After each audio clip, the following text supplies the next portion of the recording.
박유천 씨가 황하나 씨로부터 계속 협박을 당했다. 헤어짐 이후에 라고 주장을 했는데 저희 채널A가 취재를 한 것 중에 황하나 씨가 과거에 올렸던 글을 취재했는데 그 글을 올렸던 내용과 시점이 어떻게 됩니까? 네, 그렇습니다. 지금 박유천 씨 같은 경우는 어제 기자회견을 통해서 올 초까지 만났다 이런 얘기를 한 거죠. 그런데 올 초, 그러니까 지난 2월 말에 황하나 씨가 SNS에 글을 하나 올립니다. 이 글이죠? 네, 그렇습니다. 황하나 씨 같은 경우는 그 전에 SNS에 뭐 패션이나 자신이 공동구매를 추진하는 물건들을 주로 올렸는데 굉장히 장문의 글이 갑자기 올라온 거죠. 내용이 이렇습니다. 남자 잘못 만나서 별일 다 건다.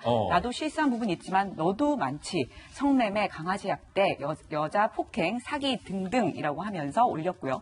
그러면서 이제 언급을 하는데 그 내용을 보면 나를 가해자로 만들려고 더러운 자작극을 꾸미고 있다. 이런 얘기를 하고 있고요. 그리고 내 뒤통수를 쳤다라면서 굉장히 격앙된 어조로 얘기를 하고 있습니다. 마치 황하나 씨가 박유천을 염두에 두고 쓴 글인 것처럼. 네, 보시면 또 그 내용 중에 그런 얘기가 나와요. 뭐 회사, 매니저 등이 작전을 짰다 이런 얘기를 하면서 매니저까지 불러서 잘못을 저지르고 도망가고 뭐 이런 내용이 나오면서 겨냥한 상대가 연예인이라는 것을 시사를 합니다. 이런 걸 보면서 이 사람들은 대부분 아마도 자신과 과거에 그 약혼을 했던 박유천 씨를 겨냥한 것 아니냐라는 얘기를 했었고요. 그 황 씨 같은 경우에는 검찰에서 올 초에 이 박유천 씨와 함께 마약을 투약했다라고 진술을 했죠. 그러니까 아마 이 시기에 올 초라고 하는 이 시기에 양측에서 이런 문제를 두고 미리 좀 문제가 있었던 거 아니냐 이런 추측이 가능한 상황입니다. 예, 이 글을 쓴 시점 자체가 황하나 씨의 어떤 마약을 했던 시점과 묘하게 앞뒤가 좀 연관돼 있다라는 건데 이 글의 진실성 여부도 사실은 현재로선 누구 말이 맞는지 장담할 수 없는 상황이기 때문에 경찰이 현재 수사를 하고 있는데 어찌됐든 김범인 박사님. 두 사람의 주장이 지금 너무 극과 극이에요.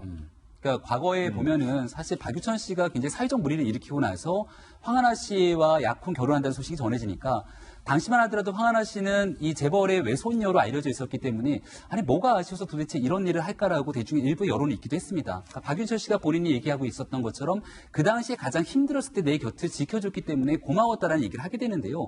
그 이후로 두 사람의 결별 소식이 전해지고 나서 무슨 이유 때문에 헤어지게 됐는지 도대체 누구 때문에 헤어지게 됐는지에 대한 원인은 명확하게 밝혀지지가 않았거든요. 근데 지금 보게 되는 박유천 씨의 설명을 보게 되니 결과적으로 박유천 씨가 먼저 헤어지자고 한 것이 아닌가라는 얘기를 충분히 추정할 수가 있거든요. 그리고 나서도 수차례 찾아와서 여러 가지 내용들을 호소했을 때 본인이 달래주려고 노력을 했다라고 이야기가 전해져 있지 않습니까? 근데 지금 와서 보게 되면 왜 두 사람이 만나고 헤어졌는지에 대한 경위에 대한 부분들도 나옵니다만은 명확하게 우리가 좀 봐야 되는 것은 황하나 씨가 그로 인해서 박유천 씨에 대한 불평과 굉장히 안 좋은 감정을 가지고 있을 수 있다라는 것이고 그로 인해서 지금 마약에 관한 거의 모든 혐의들을 가지고 수사를 받게 되는데 여기에 만약 박유천 씨가 마약에 같이 개입이 돼 있다라면 황하나 씨 입장에서 전혀 보호해주거나 비호해줄 필요가 없는 거죠.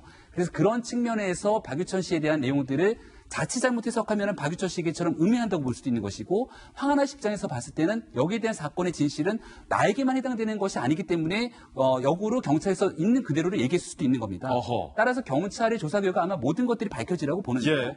황하나 씨와 박유천 씨가 통화했던 기록이라든지 메시지를 주고받았던 것 이런 것들을 아마 황하나 씨가 다 가지고 있을 것 아니겠습니까? 그럼 이런 내용들을 바탕으로 조금 더 면밀하게 수사를 하게 되면은 사건에 대한 진실을 아마 어렵지 않게 밝힐 수 있지 않을까 생각이 됩니다. 좀 전에 아까 이제 말씀하신 것처럼 SNS에 글을 올렸잖아요. 2월 28일 경에. 그때 뭐라고 했냐면 어제 내가 마지막으로 기회를 줬었다라는 글을 썼어요, 같이. 어제 내가 마지막으로. 네, 그러니까 2월 28일이면 2월 17일 정도에 이제 뭔가 둘 사이에 큰일이 있었던 거죠. 그런데 오늘 나 이렇게 뒤통수를 치냐. 그러면서 이제 격앙해서 글을 올린 것이기 때문에 그때를 기준으로 해서 양 당사자 간의 통신 기록이나 그런 그 동선 같은 걸 분석해 보면 누구 말이 맞는지가 사실 어느 정도 윤곽이 나올 수 있을 거고 또 하나 중요하게 말했는데 그동안 그 사람에게 당한 여자들은 대부분 경제적으로 어려운 여자들이었기 때문에 다 당했다. 그러나 나는 절대 그렇지 않기 때문에 당하지 않을 것이다. 이런 얘기도 같이 썼어요. 그런 글도 올렸다. 예, 그러니까 박유천 씨가 4명의 여성으로부터 뭐 성폭력 관련된 혐의를 받았음에도 무죄를 받았잖아요. 그의 무혐의와 무죄를 받은 이유 중에 하나가 여자들이 돈이 없고 처지가 열악했기 때문이다. 이런 얘기를 했단 말이죠. 그러니까 본인은 절대 그렇지 않기 때문에 내가 너를 같이 끌고 들어갔다 이런 얘기를 하고 있으니까 이게 정말로 양쪽에 뭐 확인을 해보면 좀 깨끗하지는 않겠지만 어쨌든 간에 어느 정도는 진실이 좀 밝혀질 것 같습니다.